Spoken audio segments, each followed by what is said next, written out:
Seja muito Parece que vai dar bem-vindos certo. ao Mesa de Debates. Aqui quem está falando é o Guilherme e vamos dar continuidade aqui à nossa programação da semana, trazendo aqui debates, conversas, né, discussões que precisam ser feitas aí pela classe trabalhadora e por demais setores populares da sociedade, aqueles que estão interessados por mudanças, por transformação aí da nossa atual situação política, econômica que o Brasil vive e o mundo também. E no dia de hoje, né, vamos conversar aqui com o Pantaleão, ele que é um militante. Vamos conversar um pouco aí sobre a conjuntura política brasileira e internacional, mas também, né, conversar questões a respeito do marxismo. Então, Pantaleão, né, fale um pouquinho aí de você. Bem, primeiro, boa tarde, obrigado pela oportunidade de estar aqui batendo esse papo com você e para todos esses nossos amigos que estão acompanhando, certo? Bem, antes de mais nada, só rapidamente lamentar aqui o falecimento do Arquidone Bitts, um batalhador, professor, que lutou bravamente aí pela emancipação do povo brasileiro e que, infelizmente, através de um AVC, veio a falecer hoje. As nossas condolências aos familiares e aos amigos. Bem, a minha trajetória política, ela começou bem cedo, né? Quer dizer, com 13 anos de idade, já assistindo reuniões com meu pai, era inclusive um militar, quer dizer, na minha rua, lá na rua 211, 709, setor Coimbra, lá nós tínhamos uma figura muito, quer dizer, carismática e querida por todos, e também não muito querida por muitos, que era o nosso amigo, o Brice, Francisco Cordeiro Brice, que a gente chamava de uma maneira muito simpática e humana de nosso velho Brice, chamava ele assim. Amigo do meu pai prestava serviço no governo Mauro Borges, e por isso mesmo deu apoio ao Mauro Borges contra a ditadura e, claro, recebeu os revés aí, aposentadoria muito cedo, etc e tal. E nós participamos dessa conversa, sem conhecer muita coisa, o que era socialismo, marxismo, o que era Marx, o que era revolução, isso, etc, etc. Mas o Brice era uma figura não só muito carismática, como também, apesar que era um autodidata, era uma figura muito interessante, fazia poesia, escrevia, gostava de ler Jorge Amado, e passou a emprestar livro para a gente. E, claro, natural, passei a olhar ali aquilo que ele emprestava, né? Na época, ele emprestou alguns trabalhos que depois, ao longo da história, fui conhecendo melhor.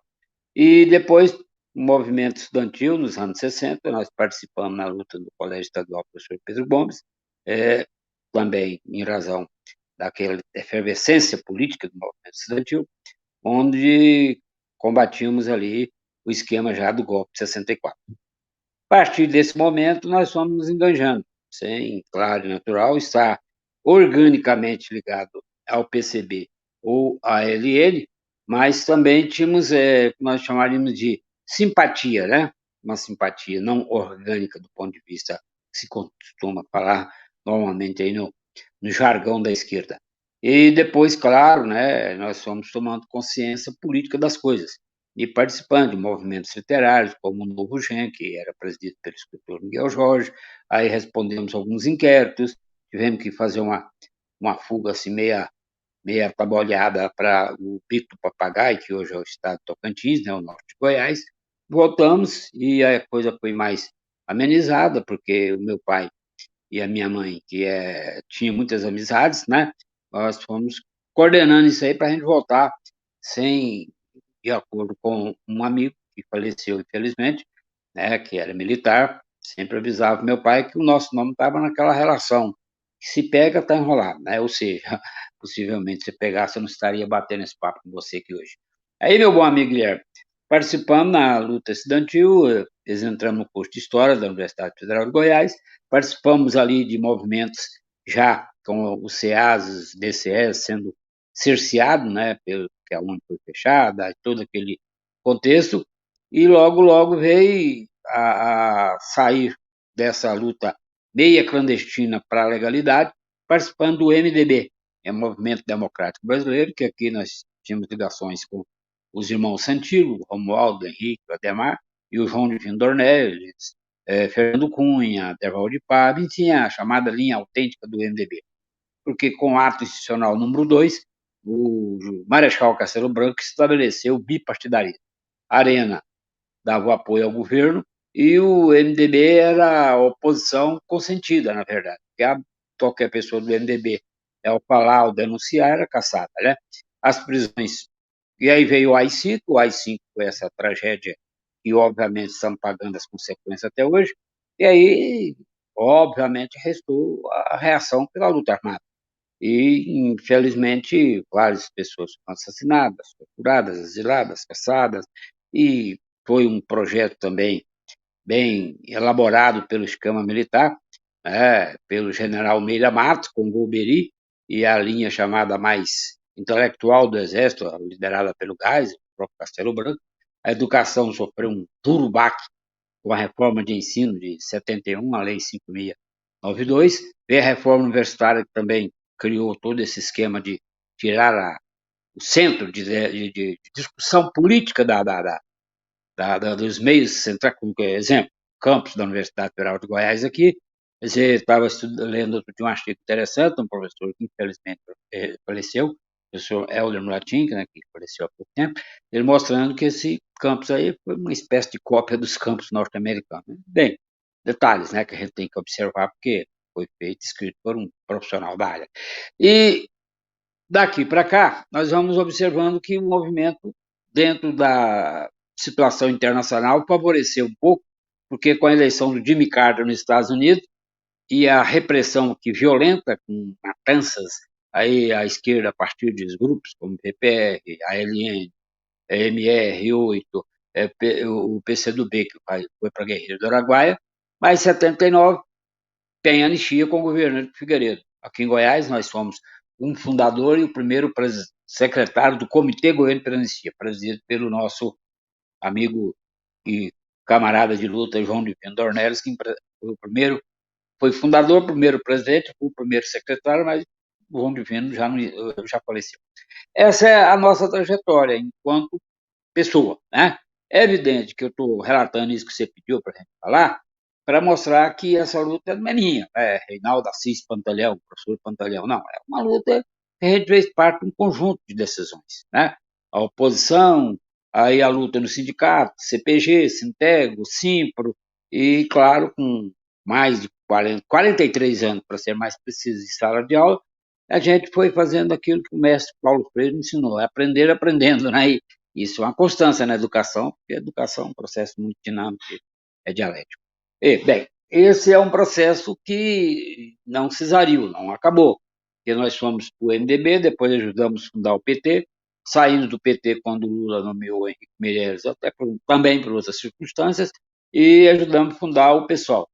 Recentemente, por divergências também políticas, eu ajudei e participei da luta da UP, Unidade Popular pelo Socialismo. É onde me encontro hoje, e sempre, obviamente, dentro dessa linha dos princípios socialistas, na luta pela emancipação e a libertação do povo brasileiro. E, é claro, essa luta ela não pode parar, não é isso? Então, essa é a minha rápida trajetória, acho que eu tomei muito seu tempo aí, mas só para esclarecer alguns pontos, porque eles precisam ser esclarecidos, para não ficar, né? Se eu tenho muito preocupação com esse esquema de ficar idolatrando, herói, essas coisas todas, e na verdade nada, apenas participei. E estou sempre participando, querendo participar. Correto, meu bom amigo? Correto, Pantaleão. E vamos aí para a primeira pergunta, né? Já que nós começamos aí a falar de ditadura, né? E amanhã vai completar mais um ano do golpe militar. Qual que é a importância da gente lembrar sempre aí desta data, né? Principalmente frente às últimas coisas que aconteceram nos últimos anos. Eu vou recordar aqui uma frase do nosso grande Leonel Brizola.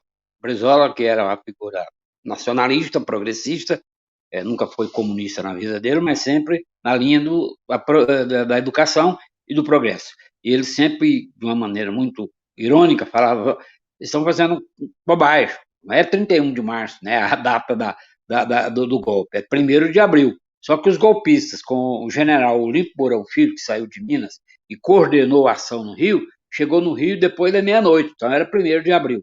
Eles atrasaram o relógio, de acordo com a ironia do Brizola, porque 1º de abril é historicamente o dia da mentira, e o golpe já nascia na mentira, né? Então, é uma maneira que ele ironizava o golpe. O meu bom amigo Guilherme, o golpe foi uma duríssima, mas uma duríssima e uma violenta ação contra as possibilidades do Brasil ter algumas mudanças. Evidente, natural, que história é um processo sendo dialético. O governo João Goulart, que se elegeu, porque era, na verdade, o Juscelino saiu, o João Goulart assumiu e o Jânio Quadros, né, ganhou a eleição do Juscelino, renunciou, e logo vamos ter o que o Jânio Quadros assumiu e teve uma ação, que ele era o vice do Jânio Quadros. Né? O Jânio Quadros era da UDN, reacionário, mas extremamente esperto. Ele falava com uma facilidade imensa, além de dizer bom de português, né? Tem até um professor da gente aqui, o professor Carvalho, que lamentavelmente morreu, falou assim que a universidade falou assim: vocês precisam ler o dicionário do Jânio Quadros. Professor, mas não acha para comprar, se vire. Aí um dia eu conversei com ele, por quê, professor? É o mais completo dicionário, melhor do que o do Antônio Ruai, do Aurélio. Ah, professor, você está brincando.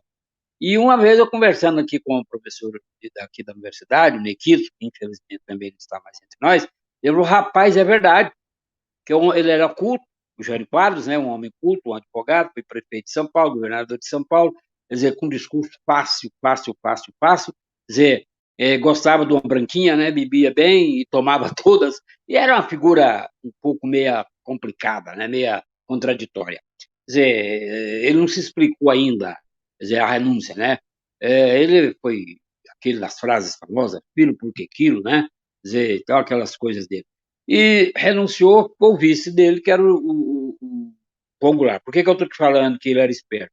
Porque na eleição nossa, de 60, o processo eleitoral era diferente de hoje, era por chapa, era por nomes. Então, o Jânio Quadros teve como vice o senhor Milton Campos, de Minas, e o PSD lançou o Marechal Lott e o João Goulart. E o Jânio Quadros, espertamente, andava escrevendo nos muros assim, Jan, ou seja, Jânio e Jango, né? Que era o apelido do João Goulart. E ganhou a dupla diferente, né? Renunciou, aí veio o esquema da tentativa de golpe. Já na tentativa de golpe.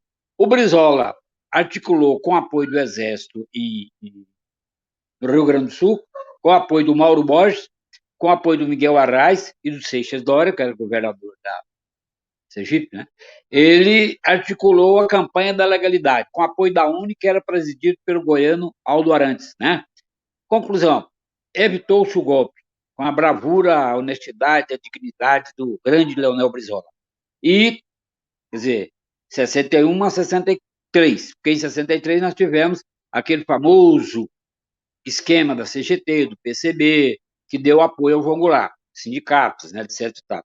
O ministério do João Goulart foi progressista e começou-se ali a tentativa do método Paulo Freire, pedagogo pernambucano, né, advogado, pedagogo, que depois foi exilado. E no famoso discurso, né, no Rio, Goulart apresentava as reformas de base, que no fundo eram reformas, Guilherme, profundamente capitalistas. Reforma agrária. A reforma agrária, há uma confusão até no movimento dos trabalhadores rurais. A reforma agrária é uma característica capitalista, não tem nada de socialista. A revolução agrária é um outro passo, né? Mas aqui, para a reforma agrária, um Deus nos acuda, porque esse antigo latifúndio, hoje o agronegócio, que é um grande filho de uma puta, eles fazem uma confusão para exatamente criar esse esquema na cabeça da população. E você sabe que até outro dia, conversando aqui com a professora, ela falou assim, meu amigo, esse negócio é complicado, porque meu pai, que tem uma pequena terra, ele acha que é um dos maiores latifundiários do mundo. Fazer o quê da cabeça das pessoas? Então, Guilherme, o João Goulart propôs as reformas de base, articulou-se um golpe entre civis, igreja, Estados Unidos. Isso está num livro e num filme famosíssimo, você certamente já leu e já deve ter ouvido falar, do Silvio Tembler, que é sobre o Jango. O governo americano já estava articulando a sua ação armada para tomar o poder no Brasil. Já estava, a Marinha Americana já estava pertinho do Brasil, certo? Para tomar o golpe, tomar o poder. E os civis, militares, Igreja Católica com sua essência, né? Porque a Igreja Evangélica não tinha aquela força como ela tem hoje, né? Hoje virou esse fundamentalismo bolsonarista, fascista que está por aí. Então, nesse contexto, é bom salientar que o João Goulart era um progressista, não era comunista, era um nacionalista, era da linha do PTB brisolista, não, era de uma linha mais moderada do que o PTB do Brizola, porque o PTB do Brizola era o Santiago Dantas, eram as pessoas, Darcy Ribeiro, Pedro Iglesias, eram pessoas mais progressistas. O João Goulart era mais comedido, e ele falou que não queria sangue, né? Bem, o golpe veio, o Mauro Borges, só esclarecendo aqui o detalhe que é importante, Mauro Borges foi, no começo, deu apoio ao golpe de 60, antes, ele deu apoio à campanha da legalidade contra os militares, a favor do João Goulart, depois ele passou para o lado dos golpistas que pressionaram ele aqui através da UDN, aí vem Ari Valadão, família Caiado, né? E ele deu apoio, sim, ao esquema 64, com aquele discurso do Castelo Branco, que logo em 65 nós teremos eleições. Aí depois o próprio Mauro Borges caiu no campo do sereia e eles tiraram o poder da mão dele, né? Ameaçaram, jogaram avião, eu tinha 14 anos, era uma festa para nós ver aquele tanto de avião na Praça Cívica, né? Achamos que aquilo ali era um divertimento, quando na verdade era um golpe, né? A gente não tinha muita consciência política do que era aquilo. Sabia, meu pai militar contava pra gente. Aí, meu pai, o que é isso? Isso aí eles querem tirar o Mauro Borges, mas nós não vamos deixar. Meu pai era da Polícia Militar, liderado pelo capitão Moisés e o coronel Clementino, que foram punidos, e fazia parte. E aqui um caso curioso, que acho que deve ser até, já foi registrado, mas eu gostaria de observar, porque eu assisti isso ao vivo, né, eu diria. Quer dizer, eu fui como é que testemunha ocular, né, do fato. O Adhemar de Barros prometeu para o Mauro Borges que ele poderia resistir aqui, que ele mandaria armas. Aí, uma vez, meu pai chegou lá em casa, apressado para comer alguma coisa, aí eu ouvi ele falar para um outro sargento Luiz, bora que as armas estão chegando. Minha mãe falou, meu Deus, o que é isso?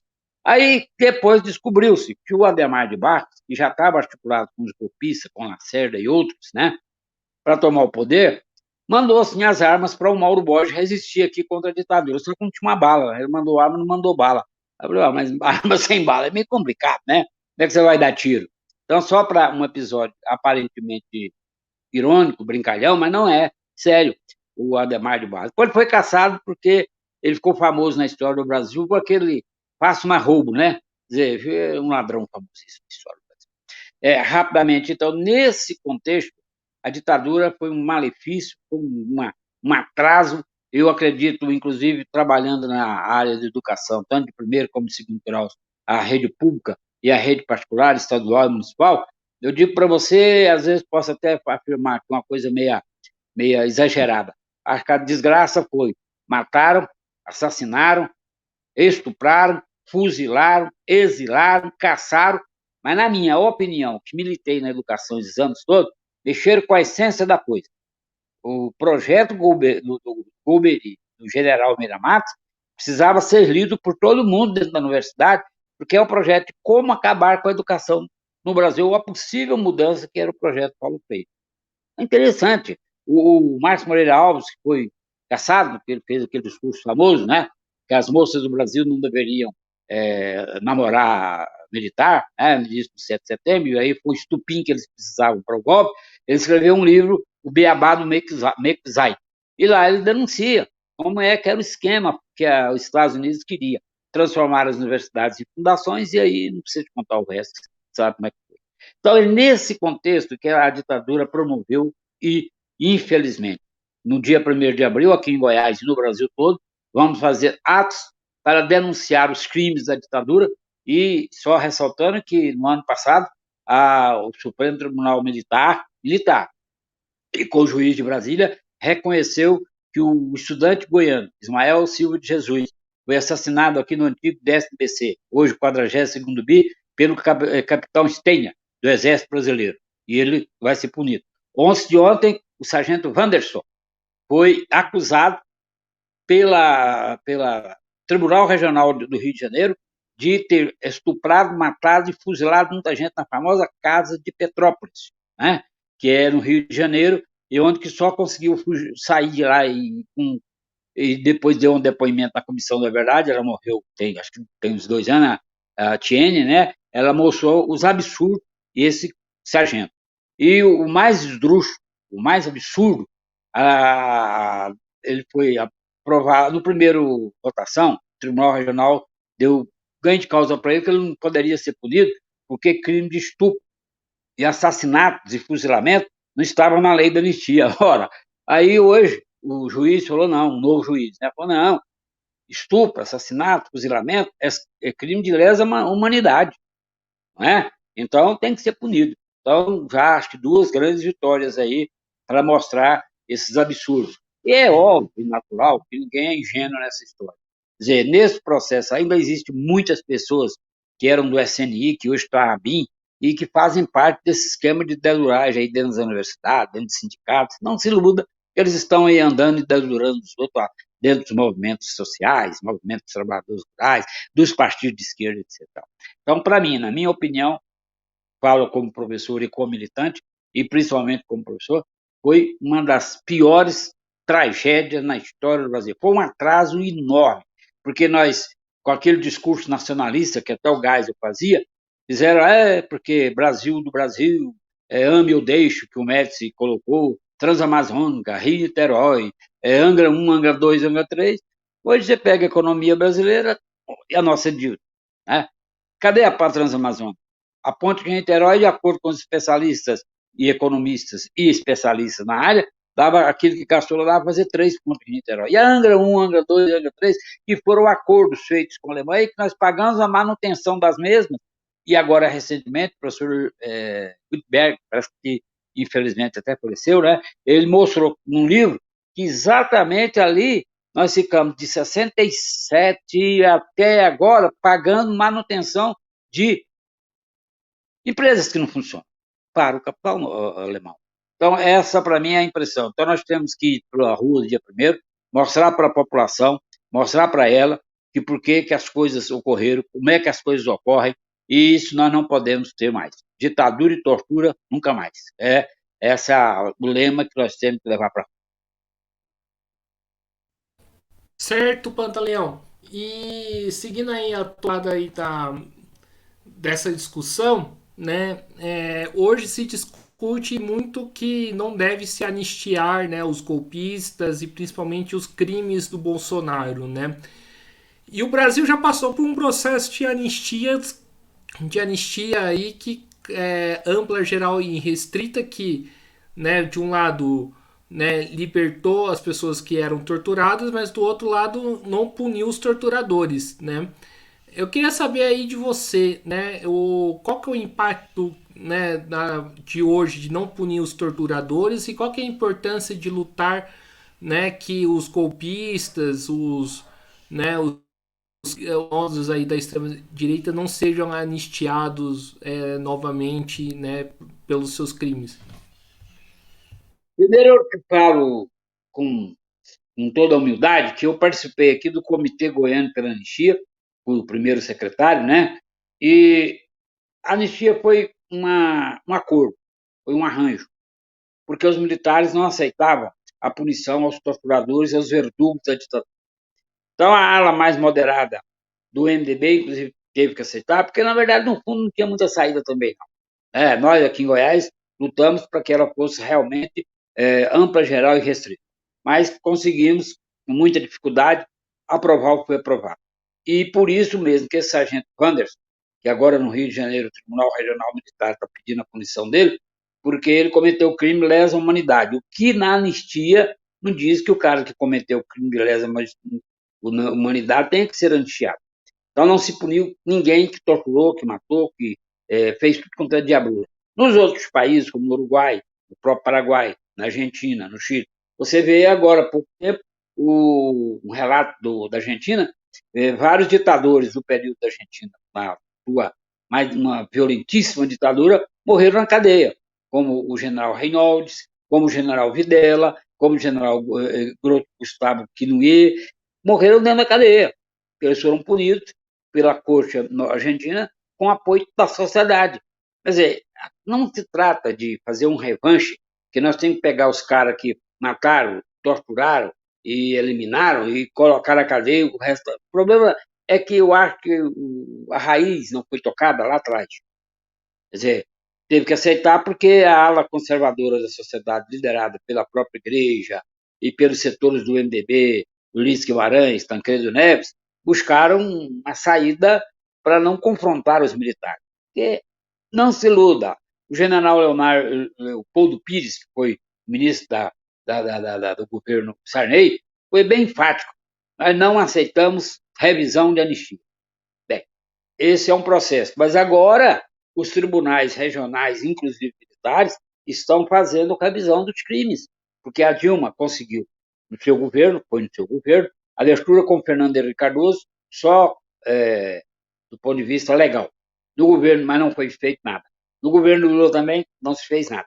No governo da Dilma, ela, por ter sido, inclusive, participante da luta armada, ela abriu a comissão em vários estados, inclusive aqui em Goiás. Nós criamos uma comissão da verdade aqui em Goiás, para fazer um punhado de revisões.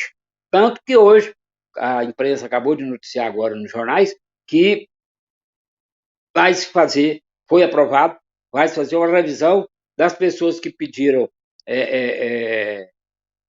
o que a lei permite, né, eles, mas agora vai ser revisto. Por quê? Porque coisas absurdas. Você teve um caso do Rio Grande do Sul, de um delegado, Sardinha lá, que morreu agora há pouco tempo, com um salário astronômico e foi um dos maiores torturadores do Brasil. Então, essa revisão ela tem que ser feita para mostrar para a sociedade, porque uma sociedade que não tem memória, ela morre sem memória. Quer dizer, o povo não sabe o que foi a sua história, ele vai contar o quê? Né? Quem na sala de aula hoje fala de quilombo, fala dos malês, fala da sabinada, da cabanagem, né? Fala de Zé Porfírio, fala, são lutas, Formoso, né? Então a questão é o seguinte, é que, né, questão de revanche, que tem que bater, matar os outros que fez isso, não. O problema é a história tem que ser contada. Doa, como diria o Francisco Alencar, lá, o Chico Alencar, deputado lá do pessoal, doa em quem doer, ou a quem doer. Então esse é o problema. Agora, os crimes que estão sendo cometidos hoje, e veja que os direitos humanos no Brasil, ele é considerado não só a nível nacional, a nível internacional, como sendo um dos radicais piores do mundo. Você está vendo aí, é só ligar a televisão para você ver os absurdos. Hoje mesmo acabei de assistir o tanto de policiais que estão incriminados em crimes de extorsão, em crimes de assassinato, em crimes de feminicídio, em crimes que, peraí, a segurança, ela é feita para quê? É isso? Você paga seus impostos para quê? Educação, saúde e segurança. Bem, então acho que anistia para esse pessoal que cometeu crime, ora, mas lá atrás eles não deram para os verdugos da ditadura. Vão dar para os assassinos de hoje. Aí a pessoa me alegou outro dia numa conversa que são outros tempos. Antes era uma ditadura militar. Eu falei assim, amigo, crime, seja lá no Camboja, na China, na Rússia, em Cuba, seja no Peru, no Uruguai, no diabo que o carregue, onde for crime é crime, certo? Aqui, eu estou sendo bem claro para você. Quer dizer, os erros que a esquerda cometeu têm que ser discutidos. Cometeu erro e pronto. Por que não tem que discutir isso? Tem medo de discutir a verdade? Então o problema é o seguinte, por que os caras do Bolsonaro matam tanto? Porque, na verdade, Guilherme, você tocou num assunto aqui muito interessante. Em 64, as polícias militares eram autônomas. Por isso que a polícia militar aqui de Goiás, né, eu estava com meus 63, 13 para 14 anos, ficava muito lá na sala. Meu pai era militar, levava lá para casa um punhado de militares para jogar uma cachetinha, tomar uma cachaçinha, minha mãe fazer um franguinho frito, e eu estava lá ouvindo, né? Ou seja, o que estava acontecendo. Eu não tinha consciência política do que estava acontecendo, mas eu ouvia demais eles falarem com apoio ao governo Mauro Borges, porque as polícias, elas autônomas, autônomas. Lembra quando o Itamar Franco foi governador de Minas, que ele peitou o Fernando Henrique Cardoso na questão lá da polícia militar, ou não? A polícia aqui, ela não vai obedecer o militarismo de vocês, não. E não aceitou. Então, ela tinha uma autonomia. Mas com a ditadura, o que se criou no meio das polícias? Eu te falo isso sem problema nenhum, porque eu já tive tantos alunos que hoje são oficiais. Outro dia mesmo encontrei um coronel da Rotan, batemos um papo, né? E por questões até de princípio, eu não vou ficar aqui citando o nome de ninguém, mas batemos um longo papo. Ele é um advogado, é um psicólogo, é um cara preparadíssimo, e a gente bateu um papo sobre tudo, correto? Então, eu não sou de generalizar, não é negócio de generalizar, não, né? Porque senão você comete os erros de achar que tudo é errado, tudo é certo. Então, o que tem que se fazer? Um debate nacional, ao longo de todos esses arcabouços, e voltando à questão de 64. As polícias militares, a ditadura acabou com a autonomia das polícias, estabelecendo o militarismo. Tem um sargento na Paraíba, que fez, ele é sociólogo, ele fez uma tese dele sobre a questão do fim das polícias militares e ficou preso lá quase 2 meses. Aí ele levantou uma tese interessante, que até a Folha de São Paulo publicou um longo relato. Não é que ele está falando, vamos acabar com a polícia. Ele falou assim, vamos acabar com o militarismo da polícia. Entendeu? Claro que alguns países, como Costa Rica e outros menores, não tem nem polícia, né? Mas o que acontece? Acontece que o militarismo vem na cabeça. Você percebe, você anda aí na rua, dizer, eu moro aqui no Tatiaia, sento ali no Gurupi para tomar um cafezinho, passa as Rotan, aqueles caras de jipe, é um trem assim, parece que você está em guerra. Para pegar o quê? Para pegar um rapaz que está sem camisa. Eu estou cansado de assistir isso, né? Então, eu acho que esse militarismo, essa cabeça, que eu falei, inclusive, para o coronel, que nós batemos um longo papo, meio doente, né? Quer dizer, eu sou polícia, tanto que esse revólver quase parece ser artista de Hollywood, filme de cowboy, caindo uns pedaços lá no chão, qualquer coisa eu arranco. Então, isso é que nós temos que discutir. Agora, como discutir isso? Eu acho, inclusive, que nós, professores, temos feito muito pouco sobre isso dentro da universidade. Acho que os meios de comunicação têm levantado isso muito pouco. Esporadicamente, alguns têm levantado. E com uma certa preocupação, né? Porque o que você fala hoje visualiza no mundo todo. É o mundo da globalização, né? De acordo com o nosso comandante, o processo é esse, né? Então, já o Adolfo Fux já escreveu Aldeia Global, né? Então, é essa a questão. Quer dizer, punir significa dar um exemplo para a sociedade.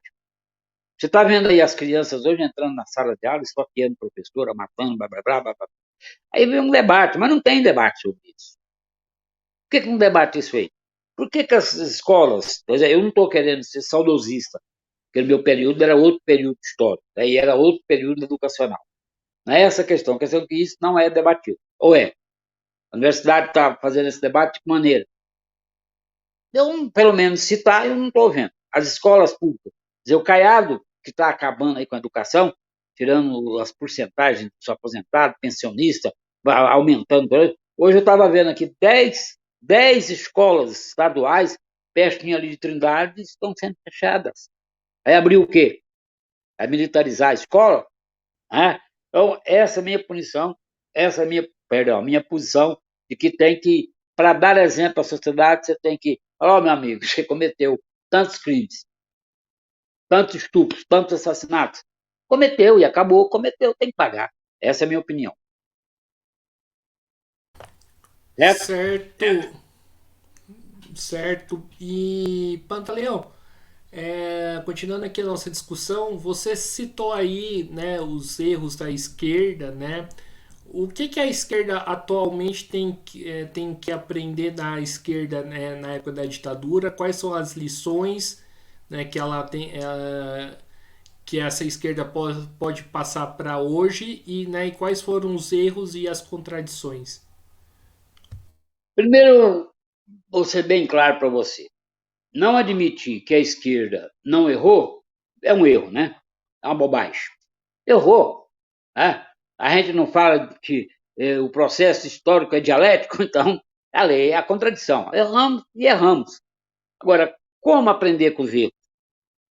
Parte do pressuposto, que aí eu te falo assim com um certo conhecimento, sem nenhum snobismo da minha parte, sem nenhum querer demonstrar que conhecimento causa maior do que ninguém, mas nós cometemos o erro da falta de debater as temáticas dentro dos próprios partidos de esquerda.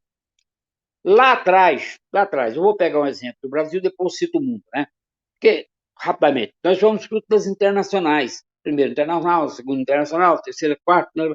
E você quer ir às internacionais? O debate é Lenin, Stalin, Trotsky. Tá, tudo bem. 3 pessoas, né?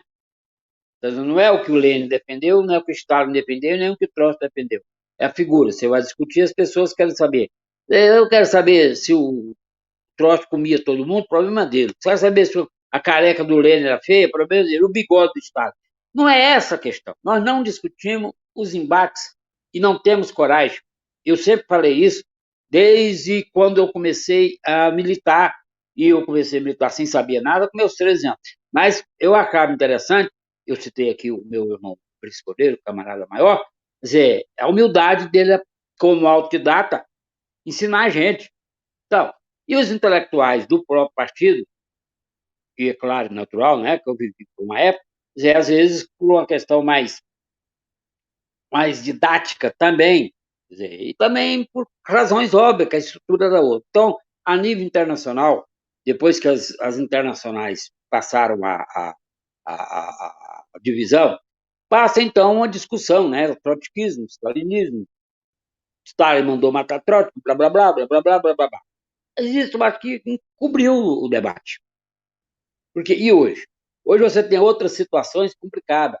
Quer dizer, era muito difícil você trabalhar, por exemplo, hoje você trabalha com variantes, a questão do LGBT mais um, a questão do feminicídio, a questão da droga, não é mesmo? A questão do preconceito, que é uma desgraça, e que não é de agora. Não é de agora. Agora, isso, meu bom amigo, se discutia num contexto dentro de uma sala de aula, né? E eu digo para você, sem modéstia, que acho que modéstia é uma frescura, eu tentei fazer isso com grandes professores aqui, como Debré, como Santana, como Izu, como a Vânia Manjado, que infelizmente faleceu, né?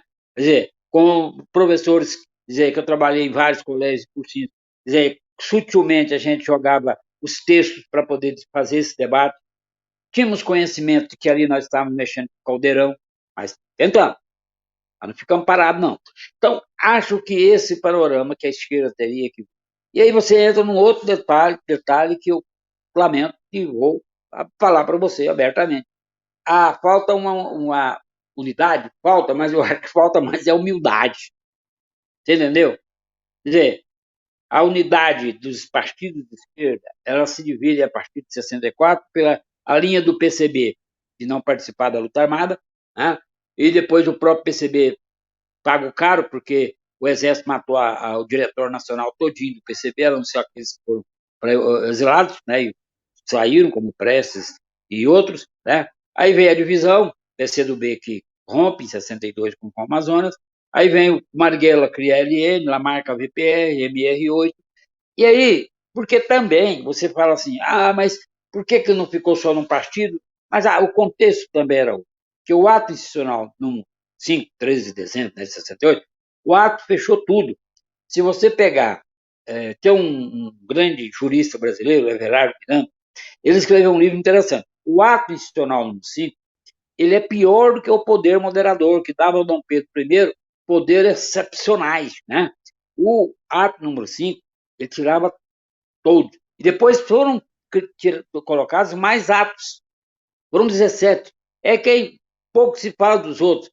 Inclusive o banimento por crimes considerados políticos e a pena de morte por crimes considerados políticos. Está lá no ato nacional 17. Pouco se fala sobre isso, né? Pouco se fala sobre isso. Então, aí, nesse contexto, acho que as esquerdas elas têm que dar uma reavaliada, têm que analisar os seus erros, dizer, a população, o povo, hoje, de um modo geral, os partidos de esquerda, eles estão muito envolvidos com os movimentos, mas os movimentos representam muito bem, eu acho que é uma característica dos movimentos, mas eu acho que a massa, o povo, quer dizer, não é aquela ideia vanguardista de querer colocar na cabeça do povo o que a gente pensa, não. Mas saber, por exemplo, numa feira, por que o cara está vendendo o mamão caro e o quiabo caro? Então, como é que você vai falar isso para ele? Porque é o capitalismo, porque é o meio de produção. Ele não sabe nem o que eu estou falando. Concorda comigo? Não vai saber, sabe? Modo de produção, capitalismo. porque e blá blá, dívida externa, não. Mas se você explicar para ele que uma mão sai lá de um sítio pequeno, e vai lá o cara, o atravessador, comprar do dono, e passa para outro atravessador, e chega na Ceasa com os esquemas montados para ganhar 10%, e passa para a mão do cara que vai vender para mim, e ele tem que vender caro, porque senão ele passa fome. Então é isso que você tem que explicar para ele. Essa é a linguagem do povo, da massa. O Paulo Freire não tinha a expressão, a pedagogia é o quê? Você vai ensinar o moleque a escrever jacaré, o papagaio, o sabão. Ele vai aprender, mas o que você faz com o sabão? Então, esse é o método da conscientização. E a esquerda, talvez, e eu te falo assim, que eu também participei desses erros, não estou aqui querendo livrar a minha cara, dizer os erros que a gente cometeu aí de achar que a verdade é nossa. E, às vezes, como meu espírito é esse às vezes eu brinco, falo muita coisa ao mesmo tempo, né? As pessoas talvez me entendam mal, mas conscientemente eu tenho clareza, que nessas minhas atividades, do ponto de vista dentro da sala de aula, eu nunca tentei fazer cabeça de ninguém, por A, por B ou mais C, porque eu acho que você tem que dar à pessoa a coisa, mas sempre tive uma posição clara diante dos problemas. O que eu sempre, às vezes, tentei fazer cabeça foi para eles lerem Vinícius de Moraes, gritar Raul Seixas, o Vasco da Gama, o maior time do mundo. Não é verdade? Ou você não é do Vasco? Entendeu, né? Lamento de Então, ser a esquerda decepcionar, mas eu a esquerda tem que admitir isso. lamento decepcionar, mas eu não sou do Vasco, eu sou São Paulino. Eu vou te perdoar, eu vou te perdoar. Torço aí pro Tricolor Paulista, time aí do Mário Pedrosa. Mas isso lá O... atrás, né? Ele já não existe mais. Hoje é o Água Santa e Oi? o Palmeiras. É, pois é. Não tava numa fase muito boa ainda, mas diferente do Palmeiras, o São Paulo tem Mundial. É, enfim, vamos lá. O Pantaleão, vamos continuar aí a nossa conversa. Vamos aí para encaminhar aí para a última pergunta.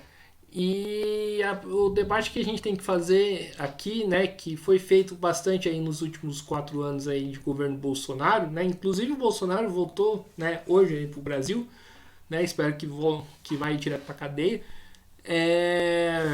O Pantaleão, o seguinte, muito se discute aí na questão, né, de possível golpe, né, se a extrema direita quer, né, dar golpe ou não. Né? O que você acredita sobre essa discussão? Primeiro, eu concordo com você. O Bolsonaro que chegou hoje, a Papuda está pertinho de onde ele está, né? Ele já devia ir direto para a Papuda. Mas veja bem, acho que o período de dar o golpe passou. Acredito que, em parte, sim. Mas está totalmente descartado? Bem, eu sou um pouco meio, talvez um pouco meio excessivamente realista. Acho que não. O bolsonarismo não morreu. Está aí, infiltrado. Ah, não é por acaso que eles tiveram 6 mil militares de reserva, ganhando um salário, além do salário deles, salário de 20 a 30, 40 mil por mês, dos comissionados, e, obviamente, não se iluda. Você viu esse episódio aí de Brasília, no dia 8 de janeiro?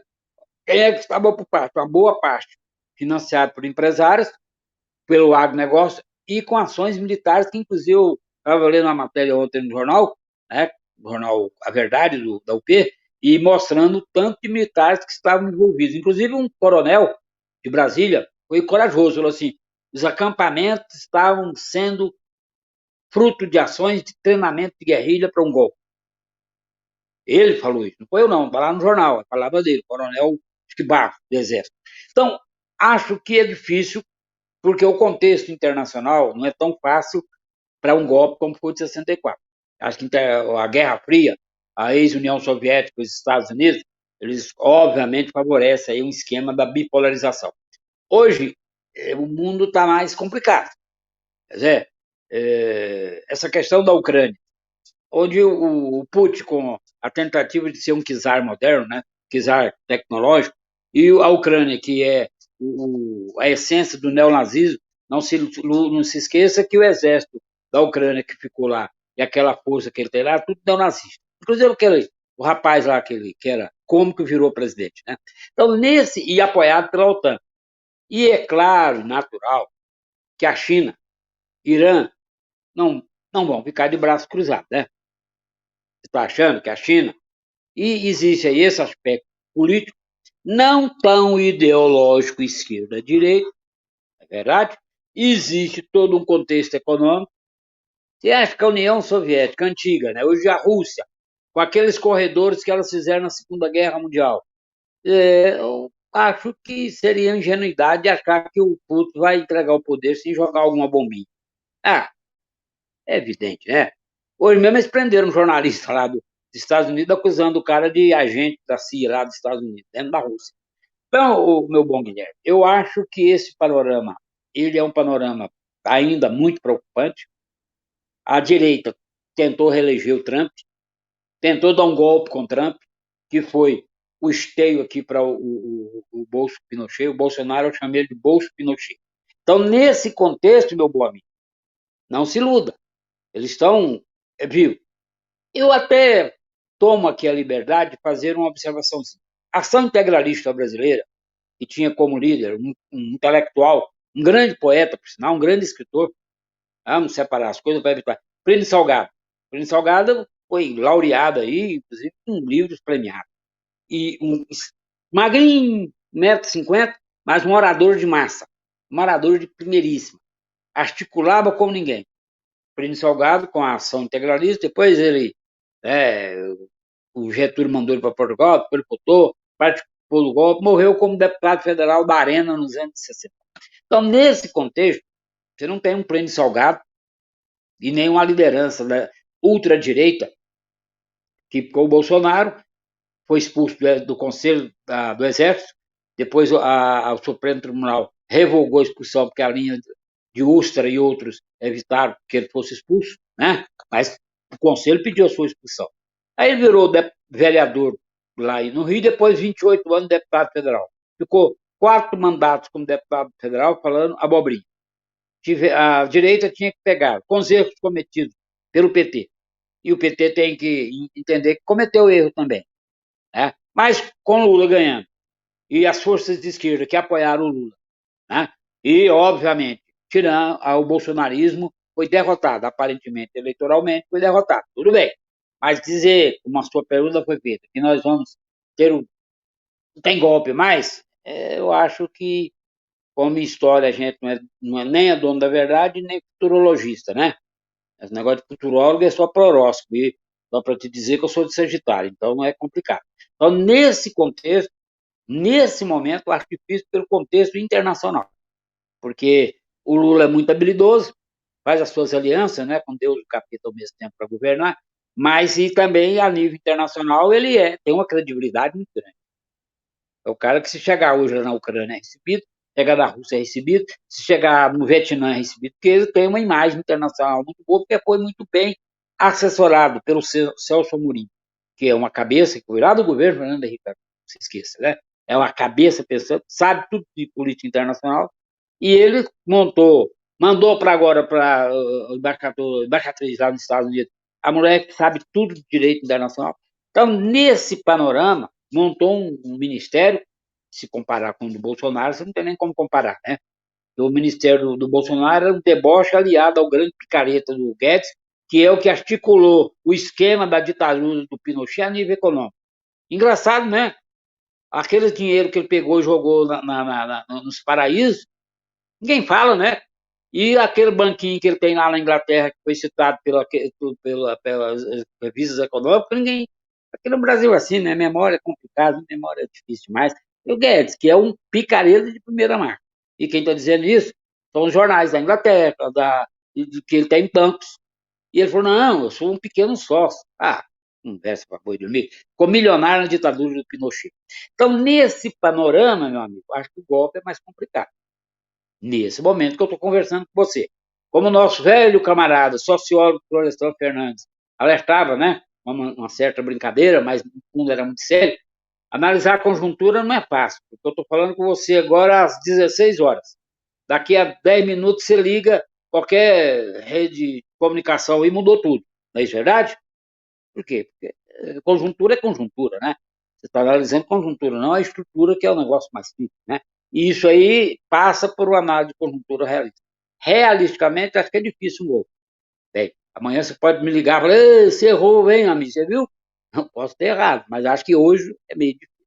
É a minha opinião. E a UP, né, que nós fazemos parte, ela está movimentando o Brasil a partir da direção nacional, tirou uma posição clara com relação a atos no Brasil todo, a partir de amanhã, todo até para punição aos antigos torturadores e aos atuais assassinos do governo Bolsonaro. Por quê? Você vai lá, mas isso é revanche. Isso é... Amigo, a memória tem que ser reativada e pronto. Não tem como você não reativar a história sem memória, memória sem história, história sem memória.